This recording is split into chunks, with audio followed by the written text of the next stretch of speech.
네, 안녕하세요. 신차털기 오수성입니다. 오늘은 르노 삼성에서 새로 선보인 2022년형 SM6를 전부 뜯어보겠습니다.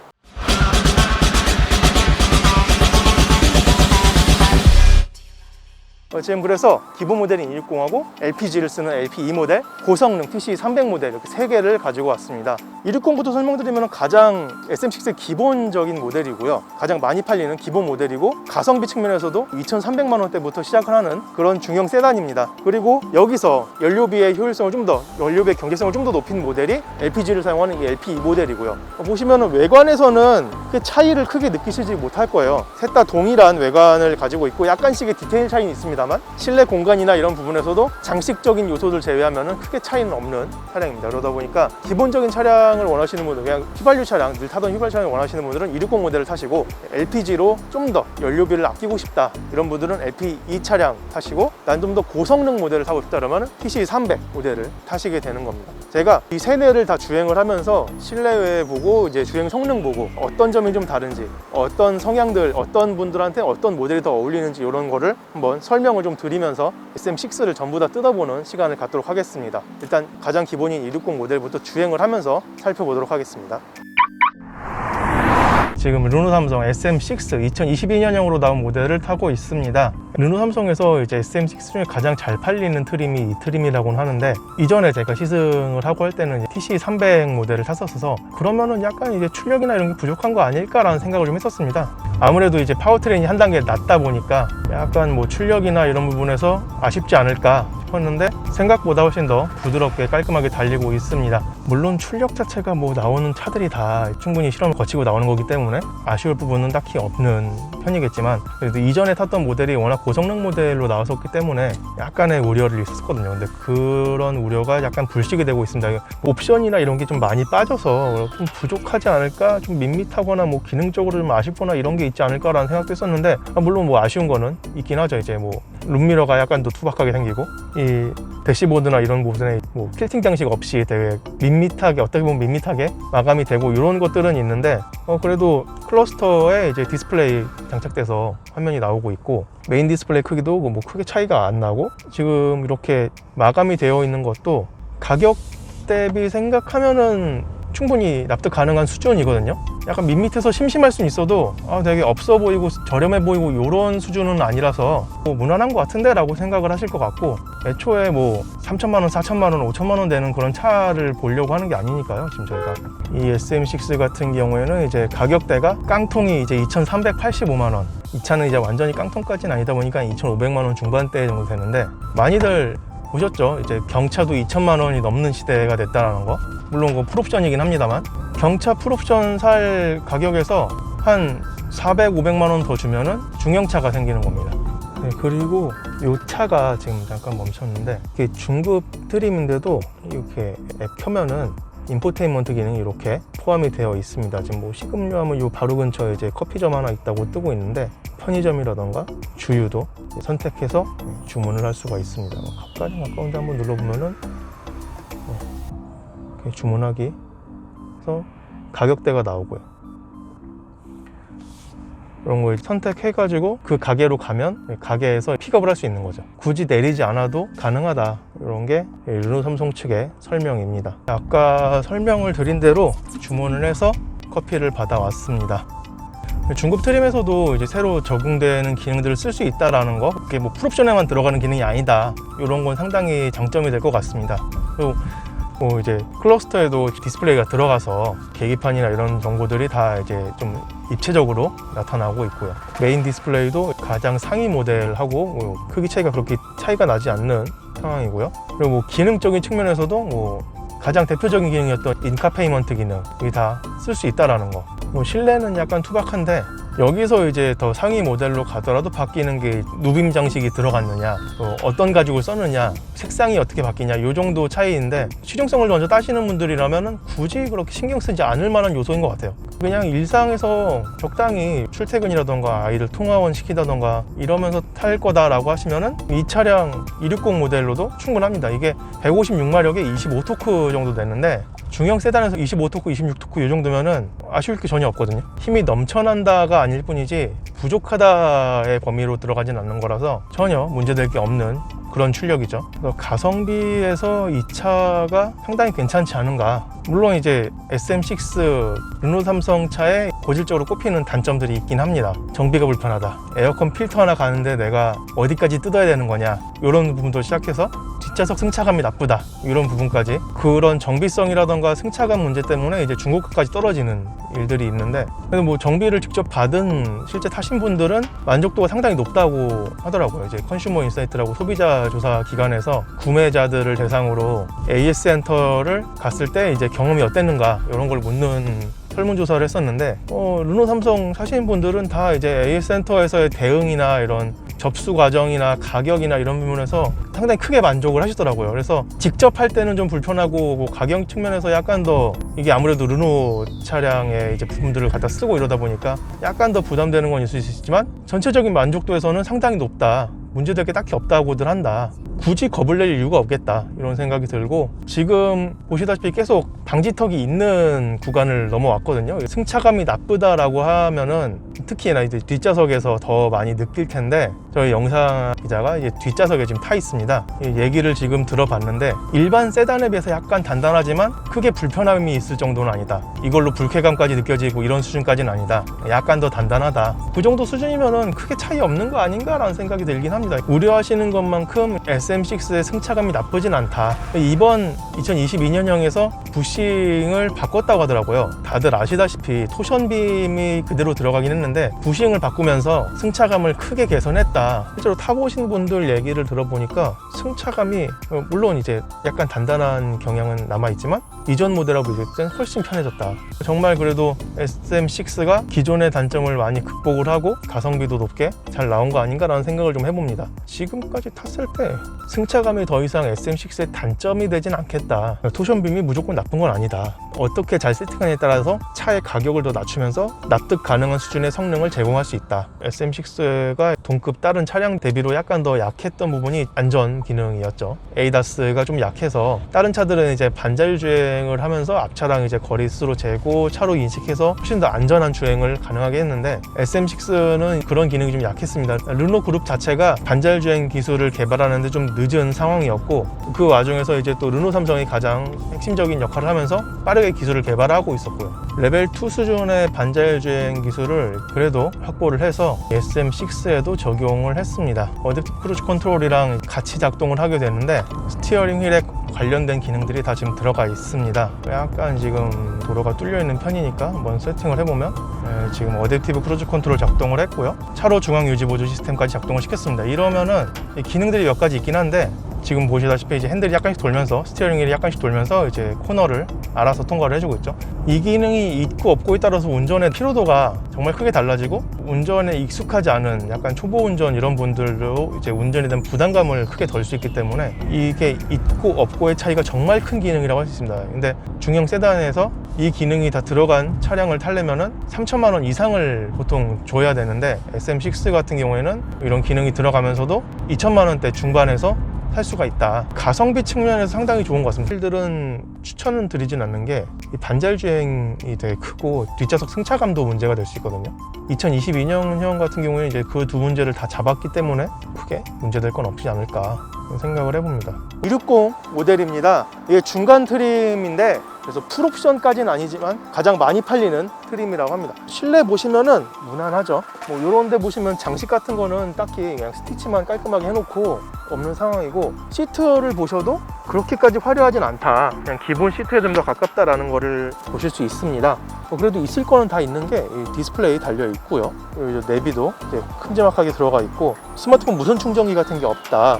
이런 거 외에는 크게 달라지지 않는 모습입니다. 뒷좌석도 한번 보시면은 전형적인 중형 세단 크기다, 이 정도. 레그룸도 상당히 여유가 있습니다. 지금 이게 제가 운전하면서 제 다리에 맞췄던 공간인데 주먹 2개 충분히 들어가고요. 뭐가 없이 좀 깔끔합니다. 실내도 그냥 패브릭으로 마감돼 있고, 여기도 USB 포트 같은 게 있었으면 좋았을 텐데 12V 파워 아울렛 하나 있고 끝입니다. 송풍구가 있는 게 그나마 다행히, 이게 딱 가성비에 초점을 맞춘 모델이다 라는 거를 확인하실 수 있는 부분이고, 대신에 이게 가장 기본 모델이니까요. 공간 측면에서는 딱히 문제되기 전혀 없다. 이 정도 봐주시면 될 것 같습니다. 중형 세단이다 보니까 트렁크 공간도 상당히 여유가 있는 편입니다.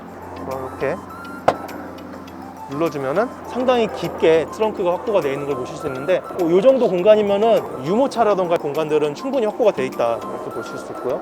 가성비 좋은 중형 세단이 아닐까, 이런 생각이 좀 드네요. 그리고 이제 이 260 모델, 가장 기본 모델을 먼저 살펴봤고, LPG를 하는 LP2 모델이랑 고성능 TC300 모델을 또 알아보도록 하겠습니다.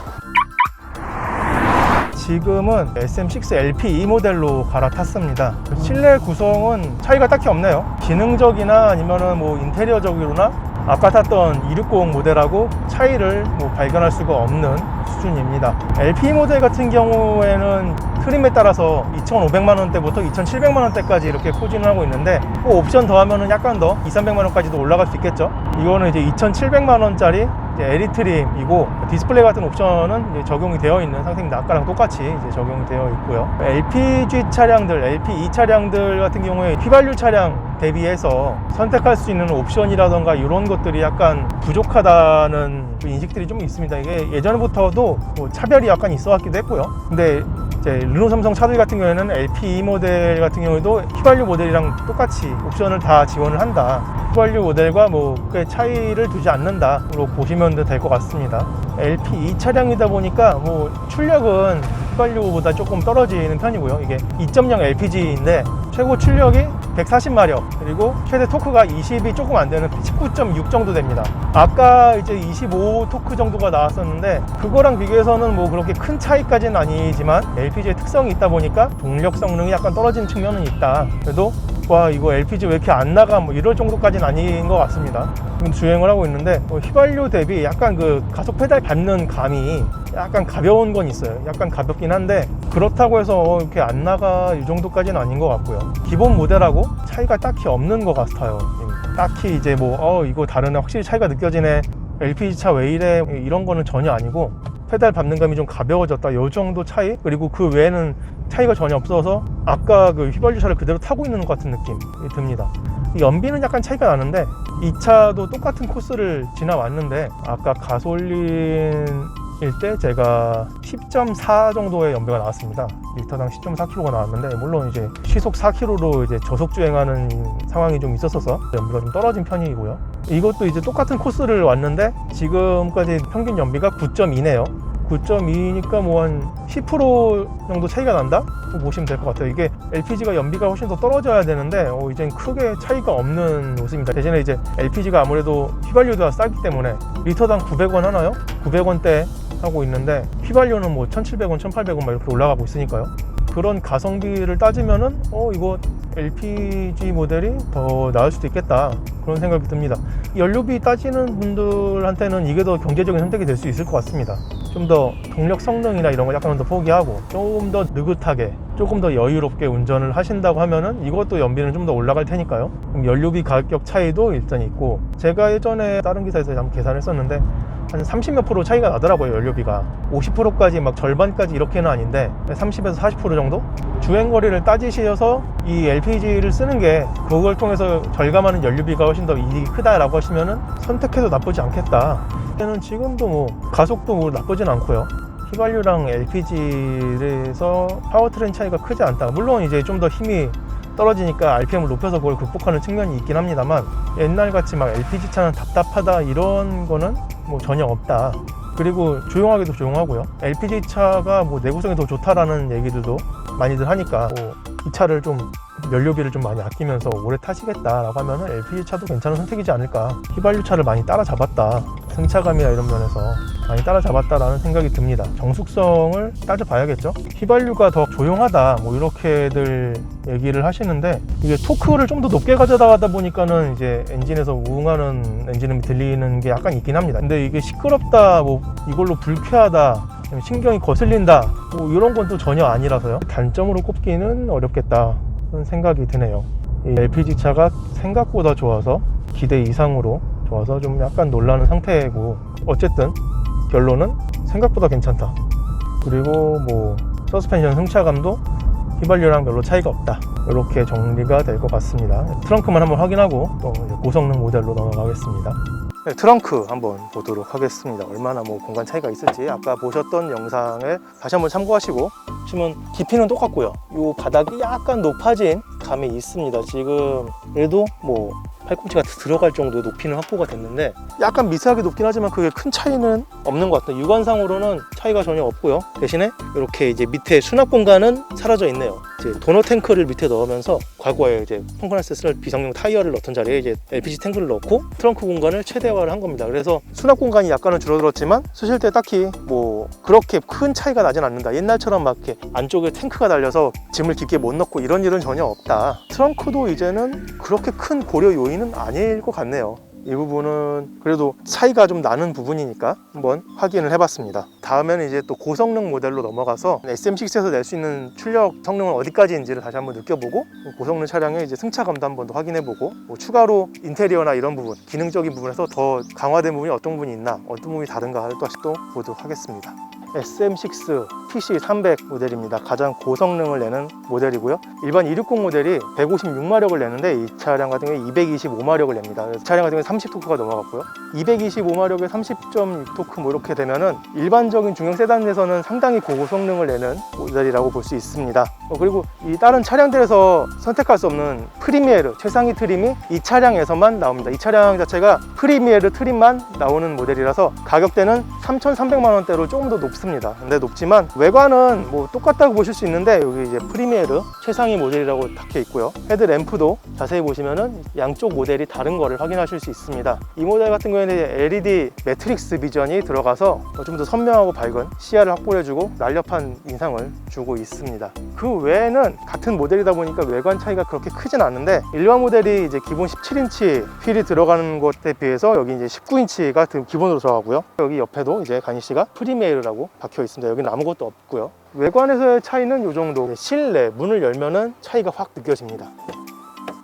보이시나요? 아까는 그냥 스티치만 들어갔던 이 공간들이 다 이제 퀼팅 처리가 되면서 좀 더 화려하게 변했습니다. 그리고 아까는 이제 이 클러스터가 요 가운데만 디스플레이가 들어갔었는데 이제는 전체가 다 디스플레이로 처리가 돼서 이제 화면도 훨씬 더 바꾸면서 자유롭게 볼 수 있는 그런 환경이 조성이 됐고요. 스피커도 보스 스피커가 들어갔고, 이 차에서 선택할 수 있는 모든 옵션은 다 들어갔다, 이렇게 봐주시면 될 것 같습니다. 시트도 뭐 아까 탔던 차량에 비해서는 훨씬 더 고급스럽게 바뀐 걸 볼 수 있고요. 이런 고급감이 뒷좌석에서도 이어집니다. 뒷좌석에서도 보시면 아까 탔던 차량들 같은 경우에는 밋밋한 그런 가죽이었는데 여기도 다시 힐팅 처리가 들어가고, 헤드레스트가 이런 디자인으로 들어가면서 한층 더 고급스러움을 추구했구나, 이런 걸 확인할 수가 있습니다. 주행을 하면서 이제 동력 성능이라든가 조향이라든가 이런 것들을 살펴보도록 하겠습니다. 네, 이제 TC300 모델을 시승을 시작했습니다. SM6 중에서 이제 가장 성능이 뛰어난 모델인데 225마력 그리고 30토크가 넘는 이제 출력을 자랑하는 그런 차량입니다. 그래서 처음 출시가 됐을 때 서킷에서 시승회를 가졌던 것도 좀 기억에 남네요. 아무래도 이제 프리미에르 트림이 이 모델에만 들어가다 보니까 르노 삼성에서 할 수 있는 이제 인테리어적인 아니면 기능적인 그런 기술들이 다 들어갔다, 이렇게 보시면 될 것 같습니다. 뭐 아까 탔던 차들에 비해서 확실히 힘이 넘친다라는 거는 느껴집니다. 기본적인 주행 속도도 좀 더 빠르게 가져가고 있고요. 잔진동들이 지금 발생을 하고 있습니다. 아무래도 지방에 있는 좁은 도로다 보니까 균열도 많고 패인 곳도 많아서 약간 그 진동들이 있는데, 이제 하이드로 부싱이 들어가면서 그런 부분도 훨씬 더 잘 잡아주고 있다, 이런 생각이 드네요. 그래서 조금 더 빨리 달려도 승차감에 있어서는 전혀 부담스러운 요소가 없는 것 같아요. 적당히 와인딩을 즐기기도 이 정도면은 아쉽지 않겠다, 이런 생각이 듭니다. SM6를 제가 지금 3종을 다 타고 있는데 제가 혼자 다 설명드리기보다는 전문가께서 설명을 해주신 게 좋을 것 같아서 르노 삼성 이제 관계자분을 모셨고, 조수석에서 음성으로 등장을 해서 TC300 모델에서 이제 어떤 부분이 또 달라졌는지, 차이가 정확하게 어떤 게 있는지를 설명을 해주시겠습니다. 네, 저희 TC300 엔진은 앞서서 설명을 해주셨다시피 지금 현재 출력적인 부분인 TC260과 차이가 있습니다. TC260 엔진 같은 경우는 지금 타사의 2.0 자연흡기 엔진을 이제 대응하기 위해서 저희가 효율의 중심으로 세팅이 된 부분이 있고요. TC300 엔진 같은 경우는 지금 르노에서 보면 고성능 알핀이나 그리고 메간 RS에도 사용하고 있는 동일한 최적화된 엔진을 지금 사용하고 있고 SM6 차량에 맞게 최적화된 세팅값을 가지고 있으면서 기본적으로 운전하실 때 상당히 부드럽게 운전할 수 있지만 운전자분께서 좀 더 다이나믹하게 주행을 하고 싶으실 때는 또 충분하게 출력적인 부분에서 다이나믹함을 느낄 수 있게 차량이 세팅이 된 점이 있습니다. 지금 주행 모드 같은 경우 이렇게 에코, 에센스, 스포츠, 컴포트 이렇게가 선택을 할 수 있는데 살짝 스포츠로 두고 가속감을 살펴보겠습니다.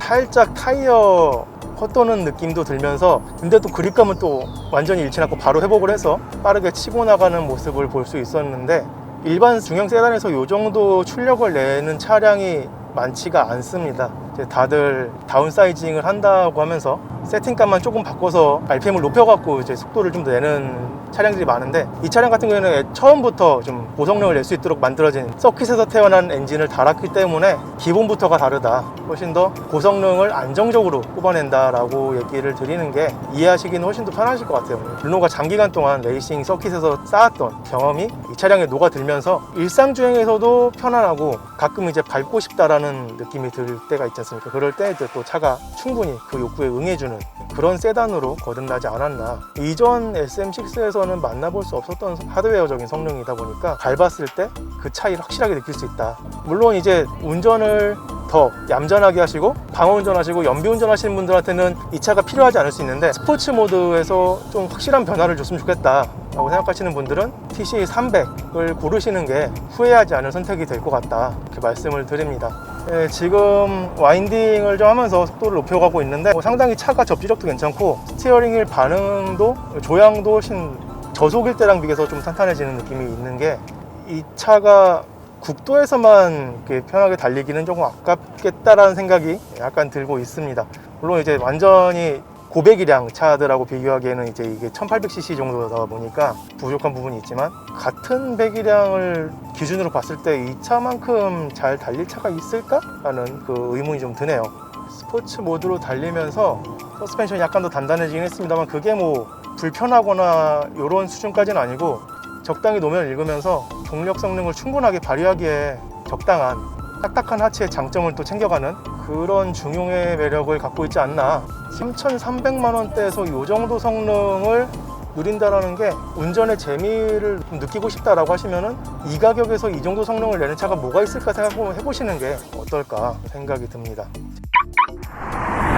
네, 지금까지 르노 삼성에서 새로 선보인 2022년형 SM6 세 종을 만나봤습니다. 가장 기본인 260 그리고 LP, TC300 이렇게 경제성 협조를 맞추고 거기서 연료비까지 더 줄이고 그리고 고성능을 추구한 세 가지 좀 다른 성향의 차들을 다 만나봤는데 주행 스타일에 따라서 확실히 어떤 차가 더 어울리느냐 하는 문제는 크게 바뀔 것 같습니다. 저렴한 가격에 중형 세단을 찾으신다라고 하면은 2302 거기서 유류비를 더 낮추고 싶고 조금 더 느긋하게 여유롭게 운전하고 싶다 하신 분들은 LPE로 중형 세단이지만 확실하게 속도를 내고 싶고 좀 더 고급감을 느끼고 싶다 이러신 분들은 300 모델로 가시면 될 것 같습니다. 가격대도 뭐 그렇게까지 부담되는 수준은 아니니까요. 이게 2,300만 원대부터 시작하고 2,500만 원대부터 시작하고 3,300만 원 프리미에르 트림만 있는 모델인데 국산 중형 세단 가격대를 봤을 때 이 정도면은 그래도 합리적인 가격대 아닌가. 그리고 기존의 SM6의 단점으로 꼽혔던 승차감 문제라던가 이런 것들을 해결했다라는 것도 좀 더 점수를 줄 수 있는 부분이 아닐까 싶습니다. 네, 이번 신차 털기는 이렇게 SM6 세 종류 모두 만나봤고요. 다음번에 다른 차량으로 인사를 드리겠습니다. 시청해주셔서 감사합니다.